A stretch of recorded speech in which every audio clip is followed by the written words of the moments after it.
ጋዜጠኛና ኮሜንታተር ማርቆስ ሄደስ ይባላለሁ። ጨዋታው በባህር ዳር ኢንተርናሽናል ስታዲየም ሲከናወን ይበልጥ ለኢትዮጵያ እግር ኳስ ድምቀት መሆናቸውን ማስተዋል ይቻላል። ሳተው በድጋሚ ጎል!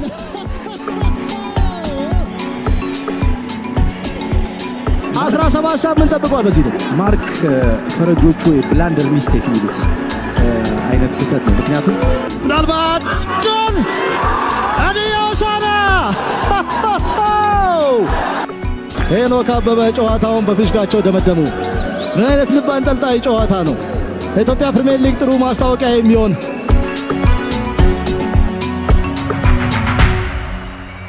ሰለሞን ተሾመ እባላለሁ። እግር ኳስ ቤተሰቡ ደግሞ ያው በቅጽል ስሜ ሶሪልፓ። አሰልጣኝ ደስታ ታደሰ ቃኙ እግር ኳስ ክለብ ዋና አሰልጣኝ። ሲራክ የማነ እባላለሁ። በኢትዮጵያ እግር ኳስ ረዥም ዓመት በደጋፊነት እንዲሁም በስፖርት ቤተሰብ ውስጥ የቆየሁ ነኝ። ኑራ ኢማም እባላለሁ። በፌማዲ 97.1 የስፖርት ጋዜጠኛ ነኝ። ስሜ ዮናስ ኃይሌ ወይም ዮኒ ኮፊ ይባላል። ሀብታሙ ቪቫ እባላለሁ። ቅዱስ ጊዮርጊስ ደጋፊ ነኝ።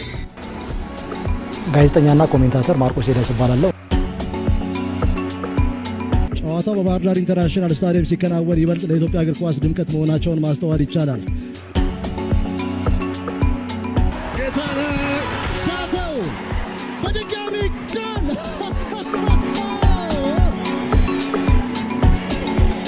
17 ሳምንት ጠብቋል። በዚህ ልክ ማርክ ፈረጆቹ ብላንደር ሚስቴክ የሚሉት አይነት ስህተት ነው። ምክንያቱም ምናልባት ጎል አዲዮሳና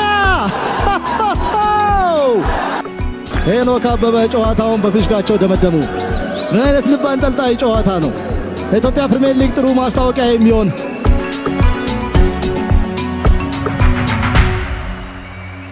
ሰላምና ጤና ለእናንተ ይሁን። የምንወዳችሁና የምናከብራችሁ አድማጮቻችን በግሎባል ስፖርት ከማርቆስ ሄዳስ ጋር በመጀመሪያው ፕሮግራሙ የኢትዮጵያ ፕሪሚየር ሊግ ምን አደረፈልን ምን አሳጣን የሚል ጥያቄን አንስቶ 1990 እስከ 2012 በሊጉ የተስተዋሉ ሁኔታዎችን ማንሳቱ ይታወሳል። በክፍል 2 ለኢትዮጵያ እግር ኳስ ቅርብ የሆኑ የተለያዩ ባለድርሻ አካላትን እይታ በማካተት የተለያዩ ሀሳቦችን የምንከታተል ይሆናል።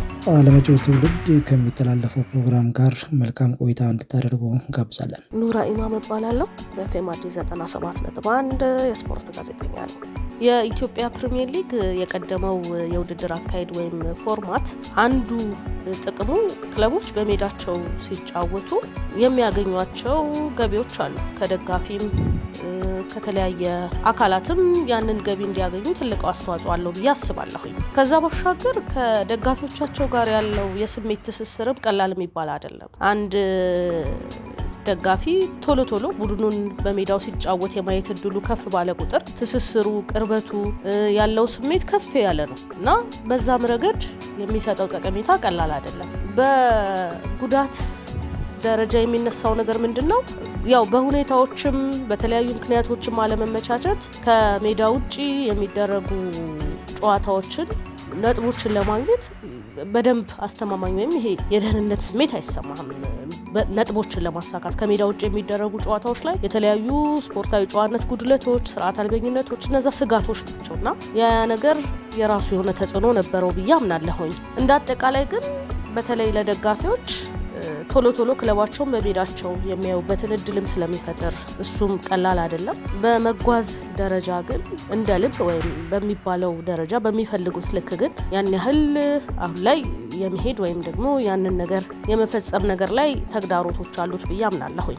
በውድድር ደረጃ በአጠቃላይ ግን እነዚህ ጥቅሞችም አሉት። ተጫዋቾችም የተለያየ ቦታ ከቦታ ከከተማ የሚያገኙት ነገር ቀላል አይደለም። ጨዋታዎች የሚደረጉባቸው ቦታዎችም የተለያዩ እንግዳ ሰዎች በሚመጡ ጊዜ የሚያገኟቸው ጥቅሞች ቀላል አይደለም። በእርግጥ አሁንም አንድ ቦታ ላይ ተቀምጠው የሚያገኙት ነገር ይኖራል። ግን ይሄ በእንቅስቃሴ ደረጃ መሰለቻቸት በሌለው ደረጃ የሚመጡ በመነፋፈቅ የሚገናኙ ነገሮችን አንዱ የሌላኛውን ነገር የመተዋወቅ እድልንም ይፈጥራል ብዬ አስባለሁኝ። በዚህ መልኩ ጥቅሙንም ያለውም ተጽዕኖን እገልጸዋለሁ። ከጉዞና ድካም ጋርም በተገናኘ በተመሳሳይ ያሉ የጉዞ ድካሞች አሉት። ምንም ጥያቄ የለውም። ከዛ ባሻገር ግን በሌላ መልኩ እንደው ለመተዋወቁም ሌላኛውን ከእግር ኳስ ውጪ የሆነውን መልክ ለመተያየትም አንዱ ጥቅም ነበረው የሚል እምነት አለኝ። ከሜዳ ምቹነት አንጻር ጥያቄዎች ይነሳሉ፣ ምንም ጥያቄ የለውም። ምክንያቱም ሁሉም ሜዳ በተመሳሳይ ጥራት ደረጃ ሳይሆን በተመሳሳይ ልክ ባልሆነ ደረጃ የሚገኙ ናቸው ማለት ይቻላል አብዛኞቹ። ስለዚህ እንዲህ ያሉ ሜዳዎች ላይ እግር ኳስን ማድረግ ደግሞ አንድም ሜዳ ላይ ከምንጠብቀው እግር ኳሳዊ ውበት አንጻርም የራሱ ተጽዕኖ አለው። ከዛ ባሻገርም ለዳኝነት ውሳኔዎችም ተጽዕኖ የሚፈጥሩ እንቅስቃሴዎችን እንመለከትበታለን። አንዳንዴ ጥፋት የሆኑ እና ያልሆኑ ነገሮችን ደበላልቆ እንዲታይም ሜዳ በቀጥታም ባይሆን በተዘዋዋሪ የሚታዩ ተጽዕኖዎች እንዳሉ ታስባለሁና ከዛ አንጻር ከሜዳዎቹ ምቹነት አንጻር ተጽዕኖ ነበረው። ግን ሜዳዎቹ ቢስተካከሉና ጥሩ ቢሆኑ በጣም ጥሩ እድልንም ይዞ መምጣት የሚችልበት እድል አለው ብዬ አስባለሁ። ከዳኝነት ጋርም በተገናኘ የዳኝነት ነጻነት ከደህንነት ጋር በተገናኘ እንዲህ ያሉ ስጋቶች እንዲፈጠሩ ያደርጋል። ፍትሐዊ ውጤትን ከማግኘት አንጻርም ተያያዥ ይመስለኛል ይሄው ነጥብ። ከመፍትሄ አኳያ አንዱ ነገር ብዬ ማምነው ሁሌም ቢሆን ያለፉትን አመታት እንግዲህ የቀጥታ የቴሌቪዥን ስርጭት የቀየራቸው በጣም ብዙ ነገሮች አሉ ብዬ አስባለሁ። ልክ እንደዛው ሁሉ ይሄ ሆም ኤንድ አዌይ የሚመጣ ከሆነ የሚደረግ ከሆነ የቀጥታ የቴሌቪዥን ስርጭት የሚኖርበትን እድል በደንብ አስፍቶ ነገሮችን በጥሞና መከታተል፣ ለእያንዳንዱ እርምጃ ወይም ለእያንዳንዱ ነገር የሚወሰዱ እርምጃዎች ላይ ጠንከር ያለ አቋምን መያዝ። በትልቁ ግን አሁን አንዱ ጥሩ ጎኑ ምንድነው የአክሲዮን ማህበሩ መቋቋም ክለቦች ለትርፍ እንዲቋቋሙና በራሳቸው የራሳቸው ነገር ላይ የበለጠ እንዲያተኩሩ ያደርጋቸዋል የሚል እምነት አለኝ። በቀደመው ጊዜ ወይም ፌዴሬሽኑ ውድድሩን በሚያደርግ ጊዜ የነበሩ ጩኸቶች የነበሩ ነገሮች አሁን በተወሰነ መልኩ መልካቸውን ቀይረዋል ወይም ቀንሰዋል ብሎ መናገር ይቻላል በኔ እይታ። ስለዚህ ክለቦች የራሳቸውን ነገር በራሳቸው ማስተዳደር መጀመራቸው ለችግሩ ለመፍትሄውም ቅርብ እንዲሆኑ አድርጓቸዋል የሚል እምነት አለኝ። ስለዚህ በዚህ መልኩ ህግና ደንብን በተከተለ መልኩ ነገሮችን ተግባራዊ ማድረግ፣ ቆፍጠን ያለ ውሳኔ መወሰን፣ በአቋም መጽናት፣ በደንብና በመመሪያው መሰረት መጓዝ እንደ መፍትሄ የማስቀምጣቸው ነገሮች አሉ።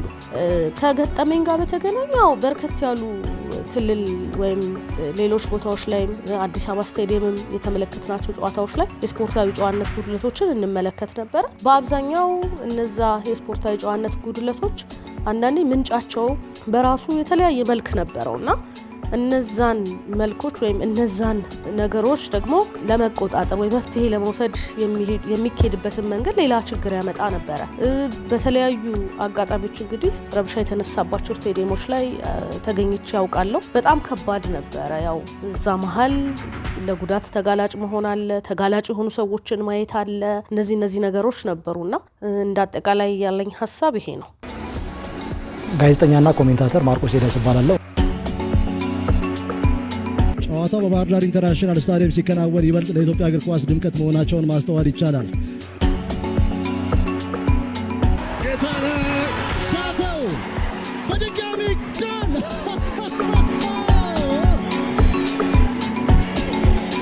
17 ሳምንት ጠብቋል። በዚህ ዕለት ማርክ ፈረጆቹ የብላንደር ሚስቴክ የሚሉት አይነት ስህተት ነው። ምክንያቱም ምናልባት ጎል አዲዮሳና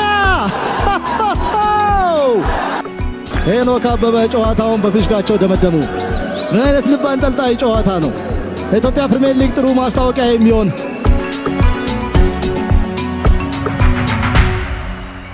ስሜ ዮናስ ኃይሌ ወይም ዮኒ ኮፊ ይባላል። እሺ፣ በኢትዮጵያ ቡና የተደሰትኩበት አጋጣሚ ኢትዮጵያ ቡና ሁሌም የደስታዬ ምንጭ ነው። ግን በተለያዩ ጨዋታዎች ምናምን ብትደሰትም ደስታ ከፍተኛ የሚሆንበት አለና ያው የደስታ ደግሞ ጥጉ የሚሆነው ዋንጫ ስታይ ነውና ከረጅም ጊዜ በኋላ አምና ያገኘ ነው የጥሎ ማለፍ ዋንጫ በጣም አስደስቶኛል።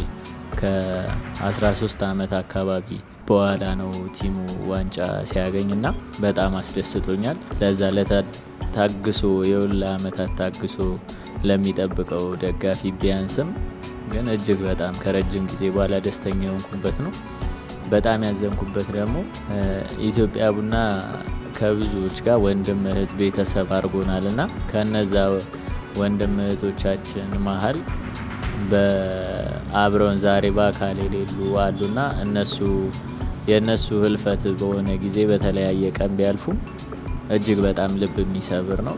ከዛ ውጪ ከቲሙ ጋር በተያያዘ እግር ኳሳዊ በሆነ መልኩ ደግሞ በጣም ያዘንኩት ካሳዬ አራጌ ሲሰናበት ከአሰልጣኝነቱ በጣም አዝኛለሁ።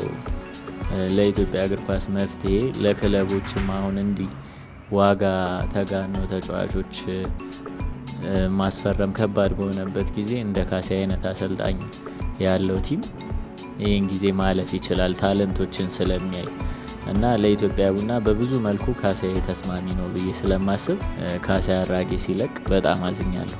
መፍትሄ የምለው እኔ ለሁሉ ነገር አሁን ለእነዚህ ሆሜንዳዊ ችግር ምናምን ሳይሆን ለእግር ኳሱ አጠቃላይ መፍትሄ የሚሆነው እግር ኳሱ ፈርሶ እንደ አዲስ መሰራት አለበት። በቃ ይሄ እግር ኳሱ ላይ ያሉ አስተዳደሮች ለዘመናት የኖሩ ምናምን በቃ ከቦታው ገለል ብለው አዲስ ሀሳብ የሌሎች ሀገሮችን ተሞክሮ አይቶ ወደዚህ መተግበር የሚችል አዲስ ሀሳብ ያለው ወጣት አመራሮች ወደ እግር ኳሱ መምጣት አለባቸውና እግር ኳሱ የሚሄድበት መንገድ ለዘመናት ሀዲዱን የሳተ ስለሆነ ቆሞ ተስተካክሎ መሄድ አለበትና ያለ ማድረግ ደግሞ ምንድነው ከዜሮ መጀመር ግድ ይላል። የክለቦች አወቃቀር፣ የተጫዋቾች ግዢ፣ የተጫዋቾች ዝውውር ስርዓቱ ሁሉ ነገር ሲስተካከል እግር ኳሱ መስመር ይይዛል። አንድ የክልል ክለብ ልክ ወደ ፕሪሚየር ሊግ ሲያድግ ሆይ ሆይ ብሎ በዛ በዚህ በስንት ሚሊዮን ተጫዋች ያስፈርማል። ነገር ግን ሜዳ የለውም፣ ሰርቪስ የለውም፣ የማሊያው ቁጥሩ ፈዛዛ ነው ምናምን በስርዓት ማሊያ እንኳን የለውም፣ ታፍራለህ። እና ልክ አንድ ቲም ግን ወደ ውድድር ሲገባ ከታች ታዳጊዎች ማሳደግ ሲገዛም በአቅሙ ለተጫዋች ዝውውር ብቻ ገንዘብ ከመርጨት ይልቅ ሜዳ መስራት ሲማር፣ ሰርቪስ ማሟላት ሲማር፣ ተገቢ ምግብ መኝታ ማሟላት ሲማር አስተዳደሩ ነገሮች መስመር ይይዛሉ፣ ሁሉ ችግሮች መልክ ይይዛሉ ባይነኝና መፍትሄ የምለው እንዳለ ሁሉን ነገር ትቶ ከዜሮ መጀመር ነው ባይነኝ። ያኔ እግር ኳሱ ራሱ ሲስተካከል አንድ ክለብ ስለ ፕሮፌሽናል ክለብ መሆን ሲያስብ ያኔ ምን ላሟላ ይላል፣ ሜዳ ያሟላል። አንድን ተጫዋች ዘሎ በ1 ሚሊዮን በ5 ሚሊዮን በ6 ሚሊዮን አያስፈርም። ለሜዳዬ 3 ሚሊዮን ባወጣ ለተጫዋቾች ዝውውር 3 ሚሊዮን ባወጣ ብሎ ማሰብ ሲጀምር ነገሮች ይስተካከላሉ፣ ሁሉም ነገር መልክ ይይዛል ባይ ነኝ እና ችግሩ ያለው እግር ኳሱ አመራሩ ላይ ነው፣ የሚመራበት መንገድ ላይ ነው። ስለዚህ ያን ነገር ከኛ ኋላ ተነስተው እኮ ነገ እነ ሶማሌም ሊበልጡን ይችላሉ። እነ ደቡብ ሱዳን እኮ አሁን ትንሽ እየታገዱ ነው። ከጥቂት ዓመት በኋላ አንችላቸውም። ስለዚህ ያ ከነሱ እንኳን መማር ያስፈልጋል። ከዜሮ አሁን ጀምሮ እንዴት በዚች ዓመት እዚህ ላይ ደረሱ የሚለውን ማየት ያስፈልጋልና እኔ የምለው እግር ኳሱ የሚመራበት መንገድ በአጠቃላይ ትክክል ስላልሆነ ሁሉ ነገሩ መስመር የሳተ ነው። ከውጤት ብትል ከአስተዳደር ብትል ቲሞቹ ካላቸው የማሊያ የሰርቪስ የምግብ አቅርቦት የመኝታ አቅርቦት ምናምን ስታይ ሁሉ ነገር መስመር የሳተ ነው እና ይህ መስተካከል አለበት። የሚስተካከለው ደግሞ እንዳልኩ ከዜሮ ሲጀመር ነው ሁሉ ነገር እንጂ መሀል ላይ ተነስተ የሆነ ነገር ብታረግ የተበላሹ ብዙ ፓርቶች ስለሚኖሩ መስመር አይዝልህ። ያ ነው። ሌላው አዲሱ ፎርማት ችግሩ ምንድነው? የሆነ ማለት ለክለቦች በጣም ጎጂ ነው። ምክንያቱም በፊት አሁን ሆሜንዳዌ ስትጫወት የሆነ ጎንደር ብትሄድ ጎንደር ሄደ አንድ ቀን አድረ በማግስቱ ወደ አዲስ አበባ ትመለሳለህ። ወጪ ኬፕሌን ነው የሚሆነው። አሁን ግን አንድ ክልል ሄደ 3 ወር ስትቀመጥ ወደ 30 የሚጠጉ አባላቶች ይዘ ለዛውላ ሰው በየቀኑ አልጋ፣ መኝታ፣ ምግብ ስታሟላ አስብ ወጪው የትና የት ይሆናል። አሁን እኮ ቡና እኮ ቢያንስ ከራሱ ምግብ ሁላ አብሳይ ምናምን ይዞ የራሱን ነገሮች እያስተካከለ እንጂ ቀን በቀን ሆቴል ምናምን ልጠቀም ብትል በጣም ከባድ ነው እና አዲሱ ፎርማት በጣም አስቸጋሪ ነው ለክለቦች ህልውና። አሁን ባለ የሆቴል ወጪ፣ የመኝታ ወጪ፣ የምግብ ወጪ ጭራሽ አትችለውም እና አዲሱም ያስኬዳል ብዬ አላስብም። ቶሎ ሜዳዎችን አስተካክሎ ወደ ሆሜንዳዌ መመለስ። ያው ብዙ ተያያዥ ነገር ይኖራል ከሀገሪቱ አሁን ካለችበት ሁኔታ አንጻር፣ የጸጥታ ሁኔታ አንጻር በየቦታው ሄደ መጫወት ትችላለህ ወይ ምናምን የሚለው እሱ ያው ከጀርባው ብዙ ጥያቄ ቢኖርም ዘለቄታዊ መፍትሄ የሚሆነው ግን ያው ሆሜንዳዌ ጥራት ያላቸው ሜዳዎች አድርገህ እንደዛ ማድረጉ የተሻለ ይመስለኛል። ጋዜጠኛና ኮሜንታተር ማርቆስ ሄደስ እባላለሁ። ጨዋታው በባህር ዳር ኢንተርናሽናል ስታዲየም ሲከናወን ይበልጥ ለኢትዮጵያ እግር ኳስ ድምቀት መሆናቸውን ማስተዋል ይቻላል። ጌታነህ ሳተው በድጋሚ ጎል!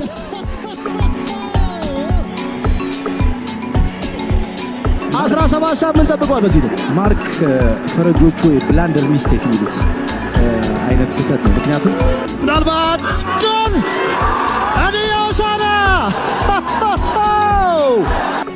ሄኖክ አበበ ጨዋታውን በፊሽካቸው ደመደሙ። ምን አይነት ልብ አንጠልጣይ ጨዋታ ነው! ለኢትዮጵያ ፕሪሚየር ሊግ ጥሩ ማስታወቂያ የሚሆን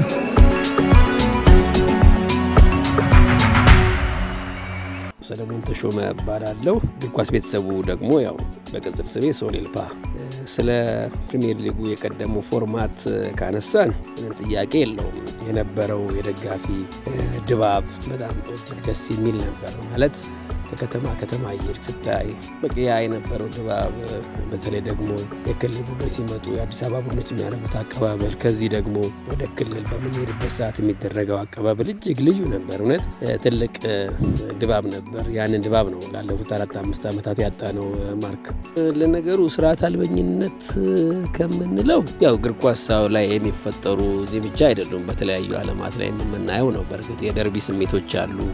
ከከተማ ከተማ ቡድኖች ሲመጡ ያው የተቀናቃኝነት ስሜት ከሚለው አንጻር እንጂ እንደውም አንዳንድ ጊዜ ደጋፊ በተወሰነ ወደ መጨረሻ አካባቢ እንደውም ደጋፊ የክልል ደጋፊ ሲመጣ የምንቀበልበት መንገድ፣ የእኛም አዲስ አበባ ደጋፊ ወደዛ ሲሄድ የሚቀበልበት መንገድ ጥሩ የሆነ ጥሩ ስሜት እየፈጠረ በነበረበት ወቅት ነው። ያው እግር ኳሳችን ከከተማ ወጥቶ ደግሞ ሆሜ እንዳው የሚለው ጨዋታ ቀርቶ ያው በአንድ ከተማ ላይ በተወሰነ ቦታ ሆኖ እንደ ቶርናመንት አይነት ውድድር ከሆነ ትንሽ ሰንበትበት ብሏል እና ያው ስርዓት አልበኝነቱ በእርግጥ ይታያል።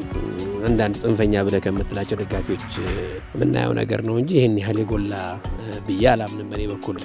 እርግጥ የነበረው ፎርማት ትንሽ ችግር አለው ብዬ የማስበው የነበረው ምንድነው አሁን የጠየቀኝ ጥያቄ ነው። እሱ ምንድነው ጉዞና ድካም ስፔሻሊ ከበጀትም አንጻር አንዳንድ የከተማ አስተዳደር ክለቦች ሊሆኑ ይችላሉ ከተወሰኑ ክለቦች በስተቀር ጉዞ ብዙ ጊዜ በመኪና ይደረግ ነበር። ያም ደግሞ ከነበረው ጊዜ አንጻር አንዳንድ ጊዜ ደግሞ መንገዶች ላይ በሚፈጠሩ አንዳንድ ሁኔታዎች ላይ ያው መንገድ ማደርን ሊሆን ይችላል። በዚህ ላይ የጉዞ ድካም ያ ነገር ነበር። ነገር ግን እሱን በተወሰነ መልኩ መቅረፍ ቢቻልና ሁሉም በጀት ዋይዝ ያለውን ነገር አስተካክሎ እንትን ቢሆን ማለት በአውሮፕላን የሚቻልባቸው መንገዶች ላይ በአውሮፕላን እየሄደ ቢሆን ኖር ያው የድካሙ ነገር ብዙ አይታይም ነበር። በነገራችን ላይ ለእኔ ሆሜ እንዳዌው ጨዋታ እጅግ ጣፋጭና ማራኪ ነበር ብለን እናስባለን። በተለይ ከተማ ክለቦች በሜዳቸው ሲጫወቱ ሙሉን 3 ነጥብ የማግኘት ቻንሳቸው ሰፊ ይሆናል። በደጋፊና በራስህ በሜዳህ በምትጫወትበት ሰዓት እንዲህ አይነት ጥቅሞች ታተዋል ብዬ አስባለሁ። እሺ ማርክ አመሰግናለሁ። የዳኝነቱን ጉዳይ እንኳን እኔ ብዙ ጊዜ በሁለት ከፍዬ ነው የማየው። አንደኛ ሰዋዊ ስህተት የምንለው ነገር አለ ዳኝነት ላይ። እኔ ግን ከምንም በላይ እግር ኳስን ይገላል ደግሞ በእግር ኳስ ተመልካችም ዘንድ ትንሽ በቃ ማለት ቅሬታ ያመጣብናል፣ በጣም እናዝንበታለን ብዬ የማስበው ሆን ተብሎ የሚደረጉ የዳኝነት ስህተቶች ናቸው። አንድን ቡድን ለመጥቀም አንድን ቡድን ለመጉዳት። ምናልባት እንደውም ሰሞኑን አይተህ ከሆነ እኔ በሶሻል ሚዲያ ላይ አንድ ነገር አጋርቼ ነበር። ትንሽ ፍጹም ቅጣት የማይመስል ወይም ደግሞ ከመስጠት አለመስጠት የሚመረጥ ቪዲዮ አይቼ እሷ ላይ እስቲ ፍርድ ስጡበት የሚል አንድ ጽሁፍ አጋርቼ ነበር በእኔ ሶሻል ሚዲያ ላይ እና ያው ዳኝነት እንዳልኩ ነው፣ ስህተት ይኖራል። ሰዋዊ ስህተት ደግሞ ምንም ማለት አይደለም። እንኳን እዚህ አይደለም በአውሮፓም ቤትም ስናይ ኢቨን በቫር ተደግፈው እንኳን ስህተቶች እናያለን። ነገር ግን ሆን ተብሎ ቡድንን ውጤት ለማሳጣት ወይም ደግሞ አንዱ ቡድን ለመጥቀም የሚደረጉ ዳኝነቶች ነው ለእኔ ትንሽ ደስ የማይሉኝ። እነዚህ አይነት ነገሮችን ነው መቅረት አለባቸው ብዬ የማስበው። ፍትሐዊ ውጤት ከማግኘት ከሚለው ነው። ምናልባት ይሄ አስተዳዳሪ ነው ሊግ ካምፓኒ ሊሆን ይችላል ወይም ደግሞ ፌዴሬሽኑ ሊመለከት ይችላል። እንደዚህ አይነት አንድ ቡድን ለፍቶ የራሱን ጥረት አድርጎ ነገር ግን በተለያዩ አስተዳደራዊም ሆነ ዳኝነትም በተመለከተ በተለያዩ መንገዶች ውጤትን ፍትሐዊ የሆነ ውጤትን ሳያገኝ ሲቀር እንደ ተመልካች ቅር ያሰኛል። በዚህ ደግሞ ያው ፌዴሬሽኑም የሚያስተዳድረው አካልም ሊግ ካምፓኒም ሊሆን ይችላል እነሱም ቡድኖችን በእኩል ማየት አለባቸው። አመቱ ሲጀመር የውድድር ክፍያዎችን በእኩል እንደሚያስከፍሉት ሁሉ ቡድኖችንም በዚህ መልኩ ቢያዩ እመርጣለሁኝ። ይህንን እንደ ሀሳብ ማርክዬ፣ እኔ ስታዲየም በምገባበት ሰዓት እጅግ ብዙ ምላቸው ገጠመኞች አሉኝ። ነገር ግን ከማረሳቸው ይመስለኛል 1993 የኛ ቡድን ኢትዮ ኤሌክትሪክ ቀድሞ ዋንጫ ማግኘቱን አረጋግጦ ካታንጋ ላይ የኢትዮጵያ ቡና፣ የኤሌክትሪክ መድንም ባንክም እንደ አቅማችን ሁሉም ደጋፊ ተሰብስበን ኢትዮጵያ ቡና የምናይበት ቦታ ላይ የሚገርም ልዩ ፍቅር ነበረን እና የሚገርም እንደፈለገ እንጨቃጨቅ እንበሻሸቅ እንጂ ስንወጣ ተያይዘን ነው 5-6 ሆነን እና በዛ አጋጣሚ አቸኖን ያው ኤልፓ ቀድሞ ዋንጫን አረጋግጦ በምንጫወትበት ሰዓት እኛ ቀድመን ጉናን አይ ቲንክ 2-0 አሸንፈን እየጠበቅን ባለንበት ሰዓት ላይ ጊዮርጊስን ውጤት ላይ ስናበሽቀው አስታውሳለሁ። ግር ብሎ የጊዮርጊስ ደጋፊ ሊመቱኝ ሲመጡ ሮጬ ሄጄ ፖሊሱን ልብ አድርግልኝ ስለው እዛው ዳ አንቻል ብሎ የመለሰኝ አይረሳኝም። ማርክዬ ለእኔ እንደ ትልቅ ገጠመኝማ ይሄ ነው። በተረፈ ግን ያው ኤሌክትሪክን ለማየት ከትራንሳይቲንግ የመሰለኝ ጨዋታ ነበረውና 2 ቀን መንገድ ላይ አድሬ ሄጄ መቀሌ ያየሁትን አረሳም።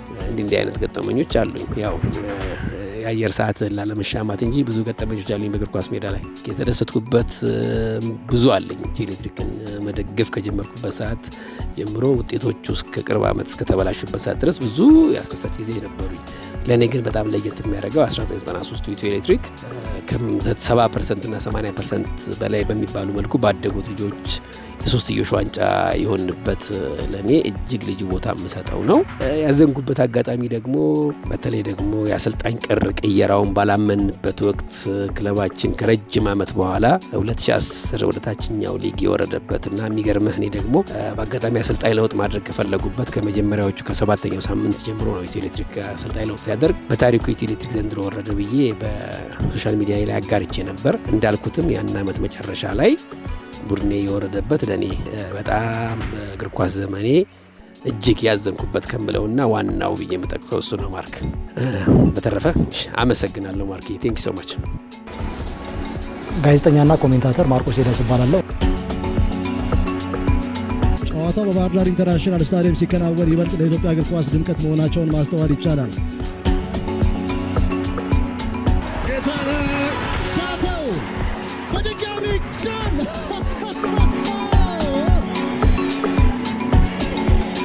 17 ሳምንት ጠብቋል። በዚህ ልክ ማርክ ፈረጆቹ የብላንደር ሚስቴክ የሚሉት አይነት ስህተት ነው። ምክንያቱም ምናልባት ጎል አዲዮሳና ሄኖክ አበበ ጨዋታውን በፊሽካቸው ደመደሙ። ምን አይነት ልብ አንጠልጣይ ጨዋታ ነው! ለኢትዮጵያ ፕሪሚየር ሊግ ጥሩ ማስታወቂያ የሚሆን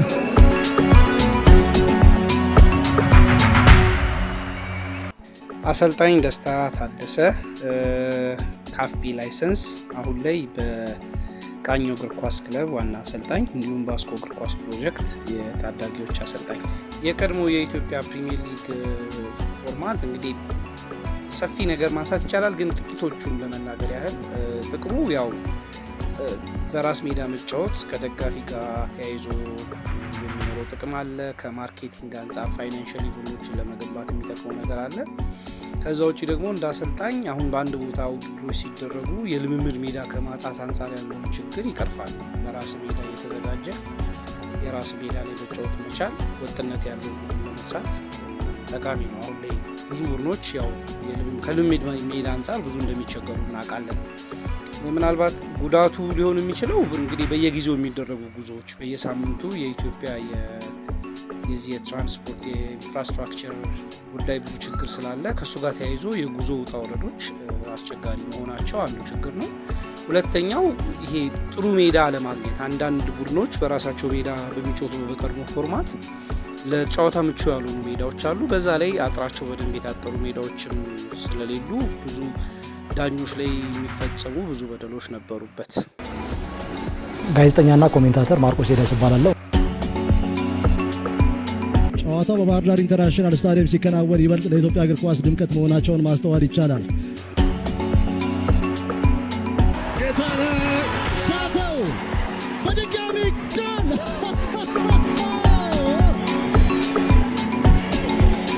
17 ሳምንት ጠብቋል። በዚህ ልክ ማርክ ፈረጆቹ የብላንደር ሚስቴክ የሚሉት አይነት ስህተት ነው። ምክንያቱም ምናልባት ጎል አዲዮሳና ሄኖክ አበበ ጨዋታውን በፊሽካቸው ደመደሙ። ምን አይነት ልብ አንጠልጣይ ጨዋታ ነው! ለኢትዮጵያ ፕሪሚየር ሊግ ጥሩ ማስታወቂያ የሚሆን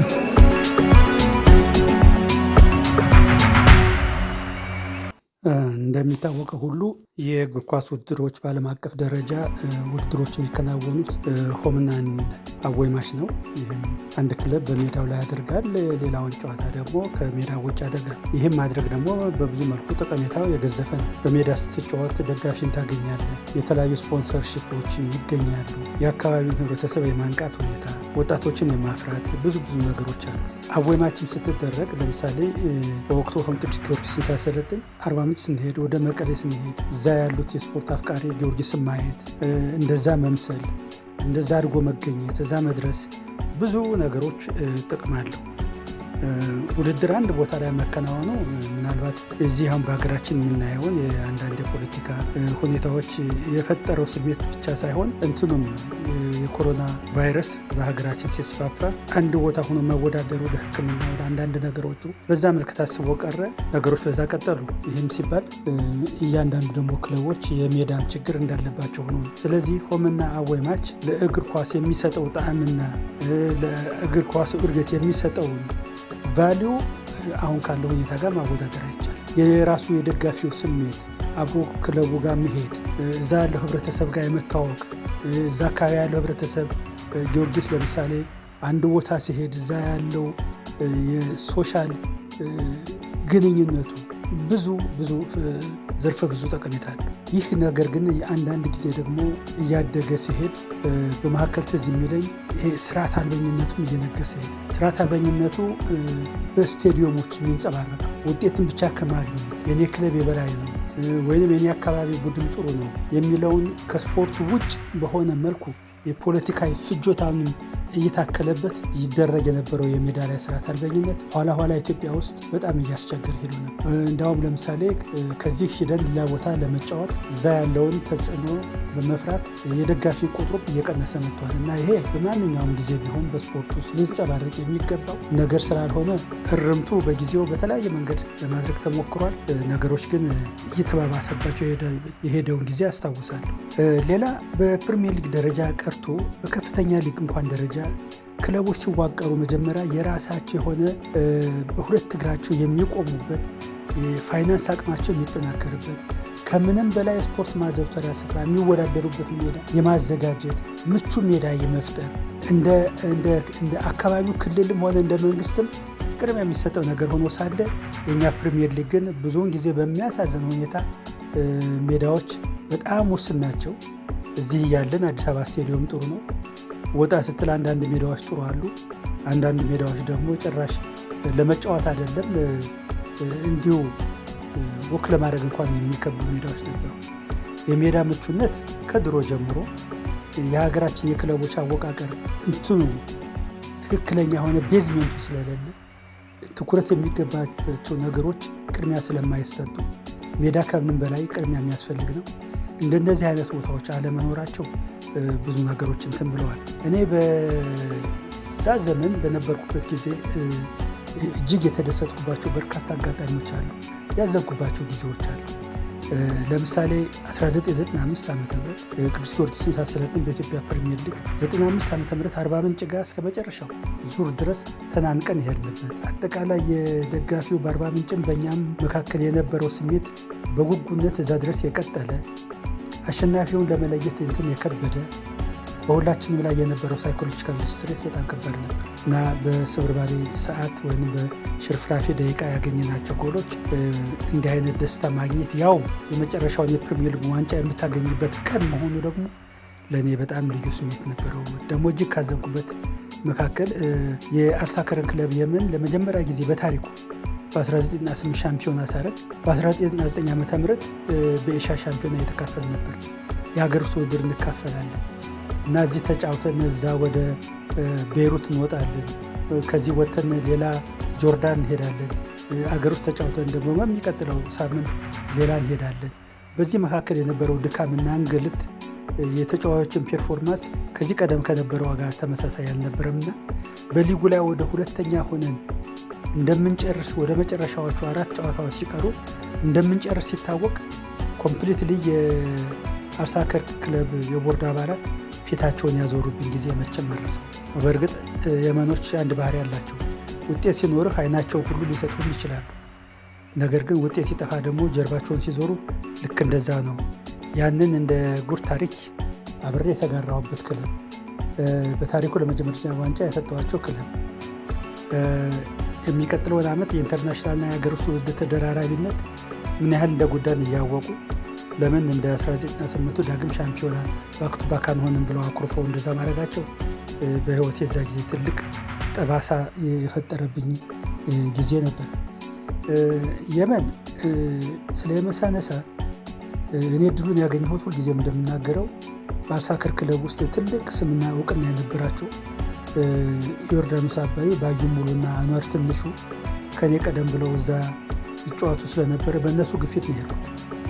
እነዚህ ሶስቱ ኢትዮጵያውያን ተጫዋቾች እዛ በነበራቸው ቴክኒካል ኳሊቲ ለቡድኑ የሚያደርጉት እንቅስቃሴ ውጤታማነታቸው እጅግ ከፍተኛ ስለነበር በየመን ስፖርት አፍቃሪ በክለቡ ብቻ ሳይሆን በየመን ስፖርት አፍቃሪ ዘንድ ከፍተኛ ነገር ነበራቸው። ለየመን ስፖርት በተለይ ግን ወደ የመን የኢትዮጵያ ተጫዋቾች እንዲሄዱ ትልቁ መንገድ የከፈተው ግን አንዋር ያሲን ትልቁ ነው። የሚገርመው እኔ በሄድኩበት ዓመት ሁሉ ስለ አንዋር ያሲን አውርተው አይጠግቡም። ምን አይነት ቴክኒሻል ተጫዋች፣ በግራ በቀኙ የሚጫወት አራት አይን ያለው ሜዳ ውስጥ እሱም ማየት እንዴት እንደሚያስደስት የአልሳከር ክለብ ተጫዋቾች ሳይሆን መላው በዛ ሊግ ላይ ውድድሮ የሚመለከቱ ደጋፊ በሙሉ አንዋር ያሲንን የማያት ጋዜጠኛና ኮሜንታተር ማርቆስ ሄዳስ እባላለሁ። ጨዋታው በባህር ዳር ኢንተርናሽናል ስታዲየም ሲከናወን ይበልጥ ለኢትዮጵያ እግር ኳስ ድምቀት መሆናቸውን ማስተዋል ይቻላል።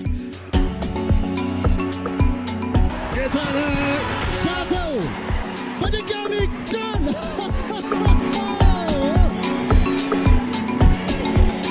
17 ሳምንት ጠብቋል። በዚህ ልክ ማርክ ፈረጆቹ ብላንደር ሚስቴክ የሚሉት አይነት ስህተት ነው። ምክንያቱም ምናልባት ጎል አዲዮ ሳና ሄኖክ አበበ ጨዋታውን በፊሽካቸው ደመደሙ። ምን አይነት ልብ አንጠልጣይ ጨዋታ ነው! ለኢትዮጵያ ፕሪሚየር ሊግ ጥሩ ማስታወቂያ የሚሆን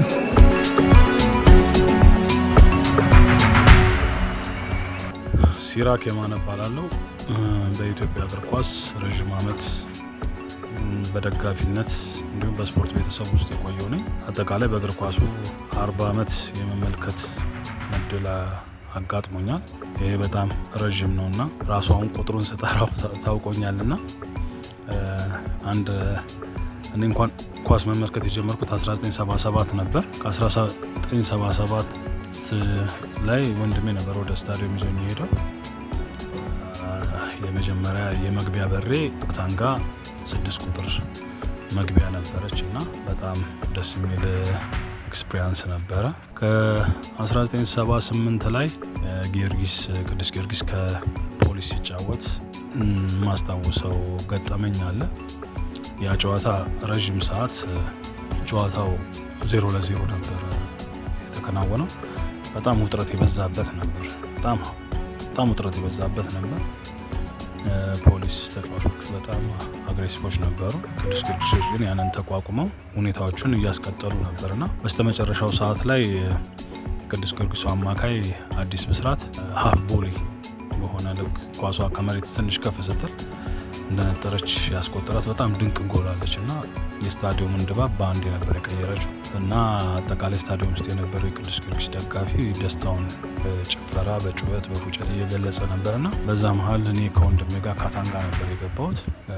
ካታንጋ አብዛኛው ጊዜ ፖሊስ ጨዋታ ሲኖረው ፖሊሶቹ ሲቪል ለብሰው ከላይ ነበር የሚቀመጡት ወይም የሚቆሙትና በዛ ሰዓት ጎሉ ከተቆጠረ በኋላ ግን ያንን ቦታ በቃ ይንዱታል። ያው በስታዲየም ቃል ተናደን የሚባለው ደረጃው ላይ የነበረ ቅዱስ ጊዮርጊስ ደጋፊ ከታች የነበረው ከላይ ከነበሩት በሲቪል በለበሱ የፖሊስ አባላት እየተደበደበ ከስፍራው ይወጣል እና አጋጣሚ ላይ ወንድሜም ዱላ እንትን ያርፍበታል።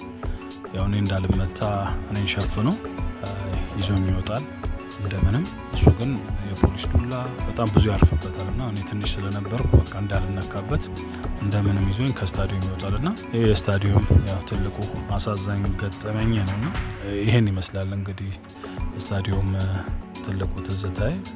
ሌላው የኢትዮጵያ እግር ኳስ አዌና ሆም ጨዋታዎች በሜዳ የሚደረጉና ከሜዳ ውጭ የሚደረጉ የፕሪሚየር ሊግ ጨዋታ ፎርማቶች ነበሩ።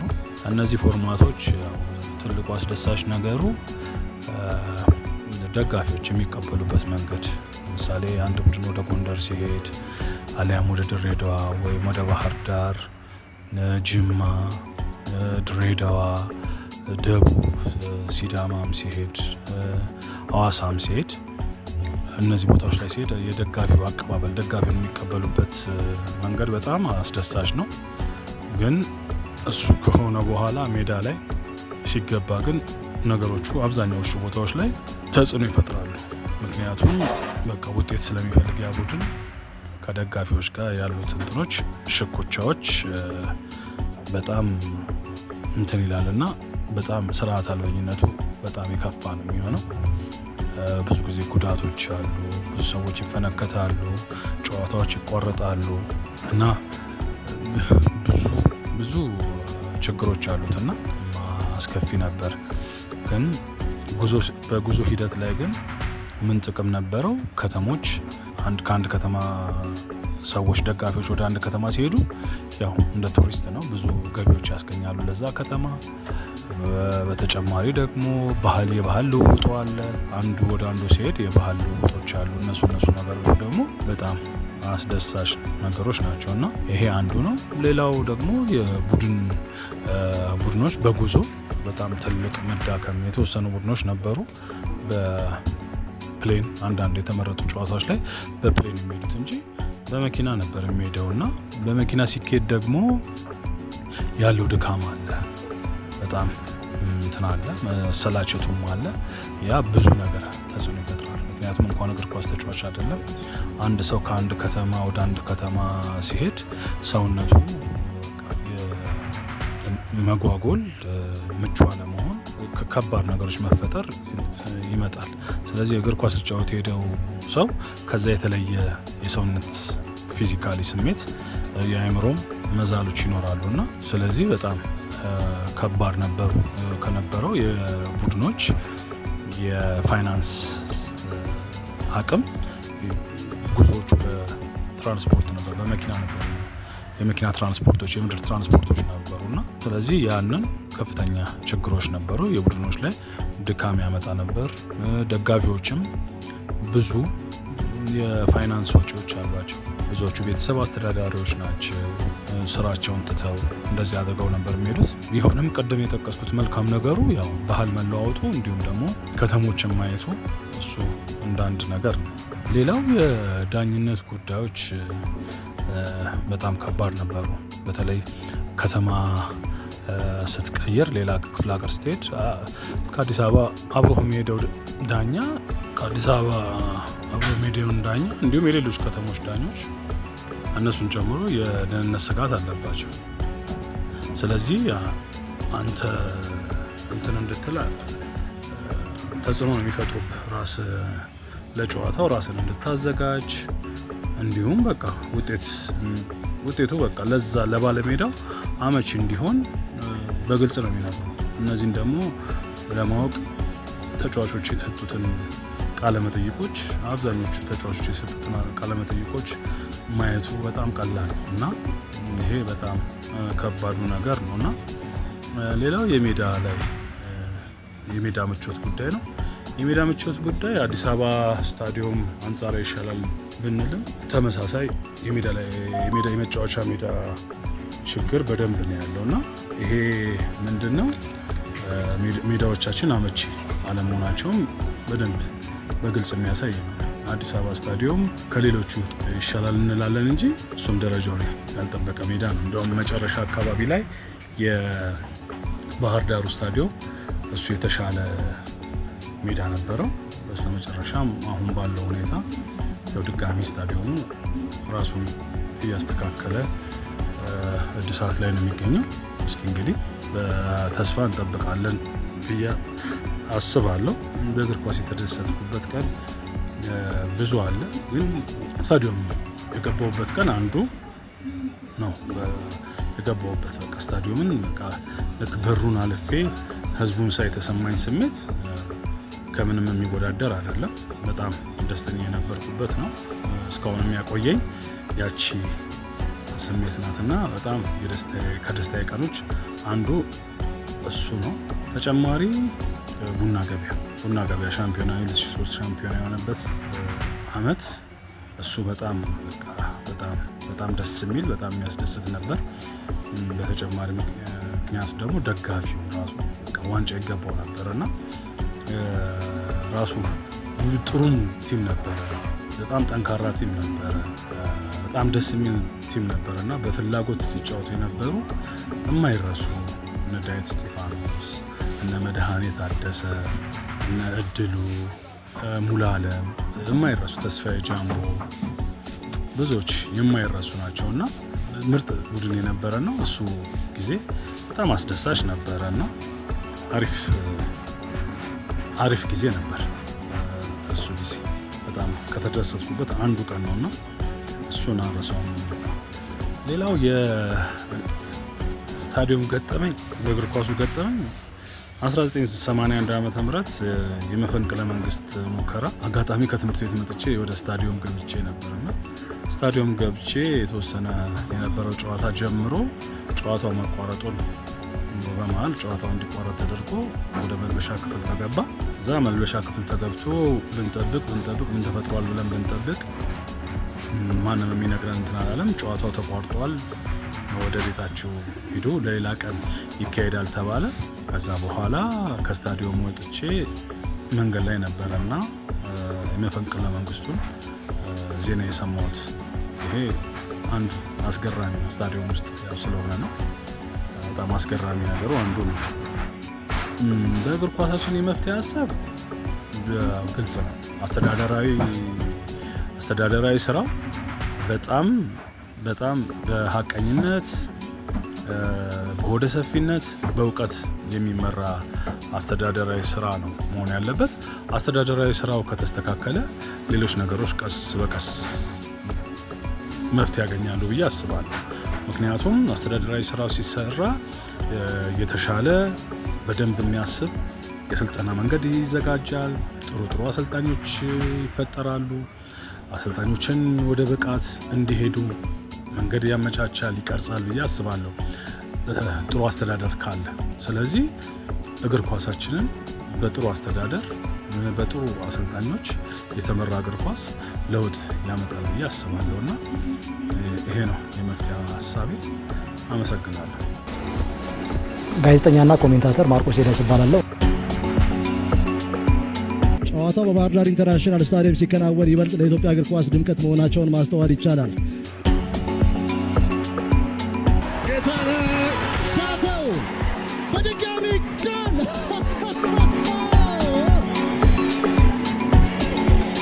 17 ሳምንት ጠብቋል። በዚህ ልክ ማርክ ፈረጆቹ ብላንደር ሚስቴክ የሚሉት አይነት ስህተት ነው። ምክንያቱም ምናልባት ጎል አዲዮሳና ሄኖክ አበበ ጨዋታውን በፊሽካቸው ደመደሙ። ምን አይነት ልብ አንጠልጣይ ጨዋታ ነው! ለኢትዮጵያ ፕሪሚየር ሊግ ጥሩ ማስታወቂያ የሚሆን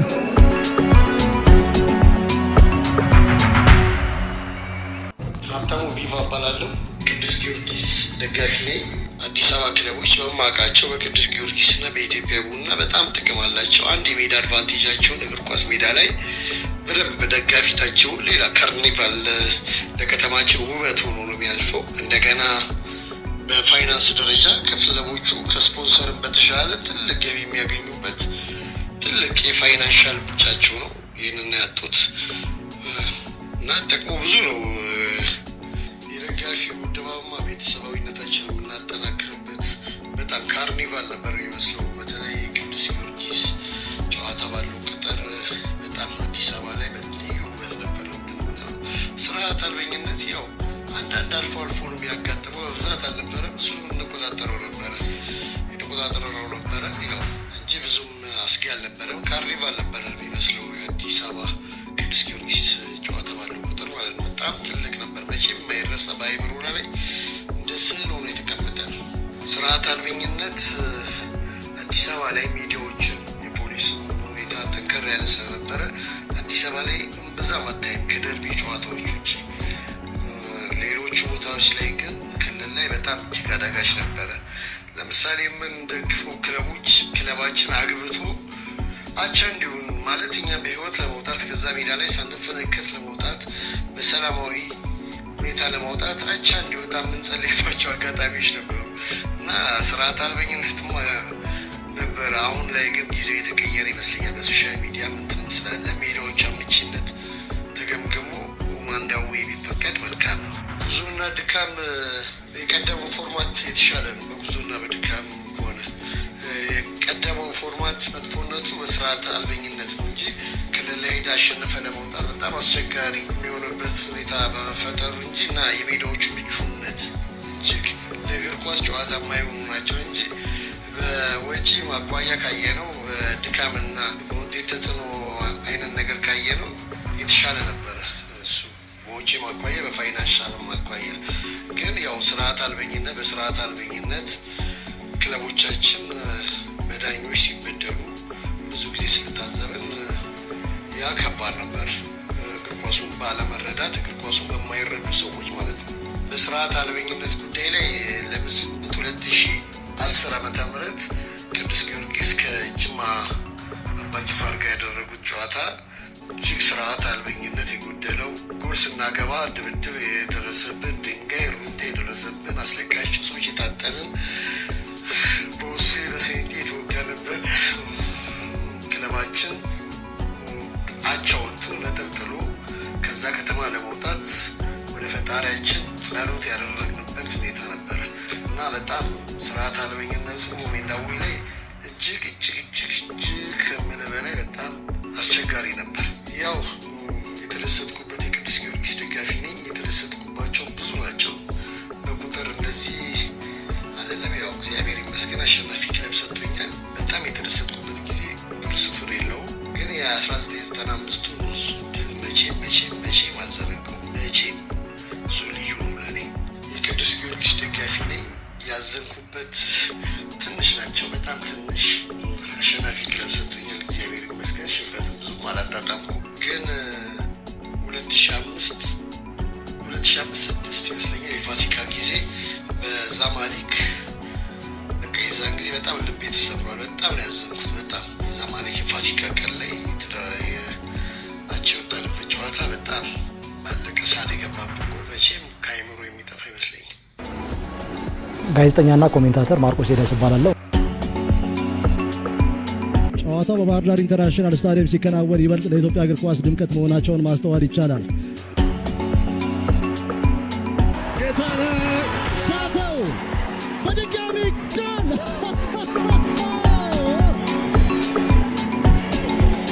17 ሳምንት ጠብቋል። በዚህ ልክ ማርክ ፈረጆቹ ብላንደር ሚስቴክ የሚሉት አይነት ስህተት ነው። ምክንያቱም ምናልባት ጎል አዲዮሳና ሄኖክ አበበ ጨዋታውን በፊሽካቸው ደመደሙ። ምን አይነት ልብ አንጠልጣይ ጨዋታ ነው! ለኢትዮጵያ ፕሪሚየር ሊግ ጥሩ ማስታወቂያ የሚሆን